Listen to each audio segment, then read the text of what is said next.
বিসমিল্লাহির রহমানির রহিম। মানুষের জন্য দুটি অমূল্য নেয়ামত। হযরত আব্দুল্লাহ ইবনে আব্বাস রাদিয়াল্লাহু তাআলা আনহু থেকে বর্ণিত, রাসূল সাল্লাল্লাহু আলাইহি ওয়াসাল্লাম ইরশাদ করেন, আল্লাহ তাআলার পক্ষ থেকে দেওয়া এমন দুটি নেয়ামত রয়েছে যার প্রতি অধিকাংশ মানুষই উদাসীন। তার একটি হলো সুস্থতা, আর অপরটি অবসরতা বা কর্মশূন্যতা। আল্লাহ প্রদত্ত এ দুটি নিয়ামত এমন যে যখনই এর কোনোটি বা উভয়টি কারো হাতের নাগালে আসে, তখন সে শয়তান বা কুপ্রবৃত্তিক রাশি থাবায় শিকার হয়ে ভাবতে থাকে যে এ নিয়ামতটি তার কাছে আজীবন থাকবে।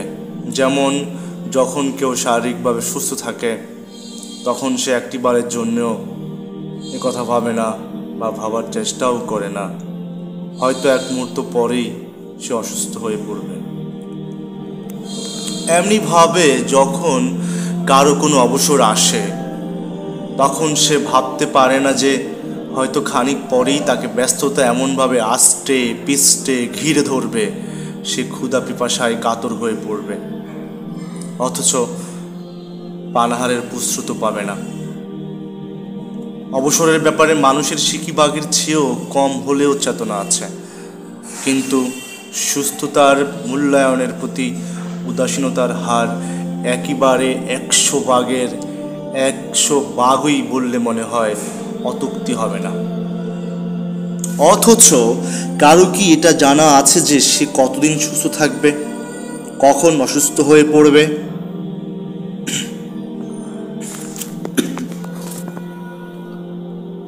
এবং কি ধরনের বিপদের সম্মুখীন হবে?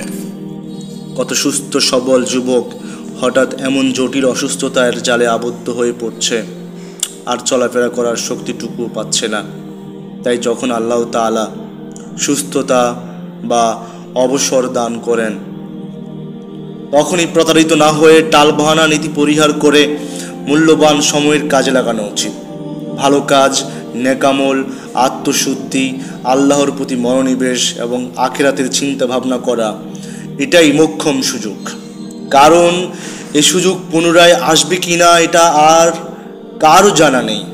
কেউ যদি একথা মনে করে যে এখনো বহু সময় আছে, এখনো চিত্ত বিনোদন, মনোরঞ্জন, আমোদ প্রমোদ করে নেই, পরে সময় এলে নেকামল করব, নামাজ রোজা করব, দাঁড়ি রাখবো, তাবলিগ বা কোনো পীরের কাছে গিয়ে আল্লাহওয়ালা হয়ে যাব, তাহলে তার কাছে আমার জিজ্ঞাসা, তার সাথে কি হযরত আজরাইল আলাইহিস সালামের কোনো গোপন চুক্তি হয়েছে? এ ধরনের মনোভাব পোষণকারীদের অনেকেই পরে আফসোস করে, পরিতাপ অনুতাপ করেই জীবন শেষ করে। সুস্থতাও ফিরে পায় না, আর ইবাদত করার সামর্থ্যটুকুও হয় না। আর যারা সুস্থতার পোষক নিয়েই হঠাৎ করে পরপারে যাত্রা শুরু করে, তাদের তো এই অনুতাপটুকু করার অবকাশ থাকে না, যেন পৃথিবীর ইতিহাসে সে বড়ই হতভাগা। তাই নবীজি সাল্লাল্লাহু আলাইহি ওয়াসাল্লামের জন্য নবীজি সাল্লাল্লাহু আলাইহি ওয়াসাল্লামের যে বাণী, তাই নবীজি সাল্লাল্লাহু আলাইহি ওয়াসাল্লামের সেই বাণী জাতির জন্য কতটুকু হিতোপদেশ তা বিবেচনা করার এখনো সময় আছে। তিনি বলেছেন, বিপদ সংকুল 5টি অবস্থার সম্মুখীন হওয়ার পূর্বে তার যথাযথ মূল্যায়ন করো। বার্ধক্যে উপনীত হওয়ার পূর্বে যৌবন, অসুস্থতার পূর্বে সুস্থতা, দারিদ্রতার পূর্বে সচ্ছলতা, ব্যস্ততার পূর্বে অবসরতা, মৃত্যুর পূর্বের জীবনকে মূল্যায়ন করো। তিরমিজি শরীফে উক্ত হাদিস খানা এসেছে। কোরআন কারিমে এ ব্যাপারে অনেক মানুষকে সতর্ক করে দেওয়া হয়েছে, বিবৃত হয়েছে। পার্থিব জীবনকে যারা হেলায়, বিনোদন, আনন্দ, বিলাস, প্রমোদ, আমোদ কাটিয়ে রিক্ত হস্তে আল্লাহর দরবারে উপস্থিত হবে, তারাই হিসাব নিকাশের সেই ভয়াবহ মুহূর্তে আত্মচিৎকার করে বলবে, প্রভু হে, প্রভু হে, আমাদেরকে আর মাত্র একটি বারের জন্য দুনিয়ায় পাঠিয়ে দাও, আমরা সৎ কাজ করে নেকামল করে আসব, পূর্বে যা করেছি তা আর করব না, তখন আল্লাহ তাআলা বলবেন, আমি কি তোমাদেরকে এতটা সময় দেইনি যাতে তোমরা যা চিন্তা করার করতে পারতে? অধিকন্তু তোমাদের কাছেই সতর্ককারী নবী, রাসূল, আলেম ওয়ালামা, ধর্মীয় বই পুস্তক, দিন প্রচারকারীগণ আগমন করেছে। তাই সুধী মহলের নিকট আমার একটাই অনুরোধ, এখনো সময় আছে, সময়কে কাজে লাগানোর জন্য সচেষ্ট হন। আমাদের পার্থিব জীবন যে খুবই ক্ষণস্থায়ী এবং বরফখণ্ডের ন্যায় দ্রাবমান, এ কথা চিন্তাশীল ব্যক্তি মাত্রই অনুধাবন করতে পারে। এর জন্য কোনো বার্তাবাহক, কোনো ভীতি প্রদর্শনকারীর আদৌ প্রয়োজন হবে না। তবুও পরম দয়ালু মহান আল্লাহ রাব্বুল আলামিন যুগে যুগে অসংখ্য অগণিত নবী রাসূল প্রেরণ করেছেন। তারা মানুষকে ব্যাপারে সতর্ক করেছেন। তাদের সেই সতর্ককরণের পাশাপাশি আমরা যদি আমাদের জীবন নিয়ে এটুকু চিন্তা করি, তাহলে আমরা আরও অনেক বিদায়ী বার্তা ও সতর্ক সংকেত খুঁজে পাব।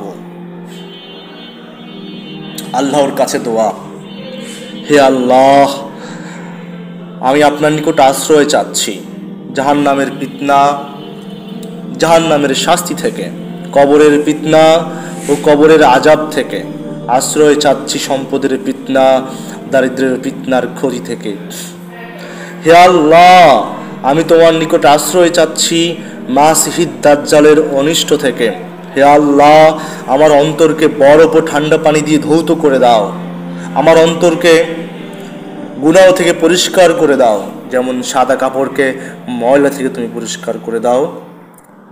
হে আল্লাহ, পূর্ব থেকে পশ্চিম দিগন্ত পর্যন্ত তুমি যে বিশাল দূরত্ব সৃষ্টি করেছ, আমার আমলনামা থেকে আমার গুনাহগুলো ততটুকু দূরে সরিয়ে নাও।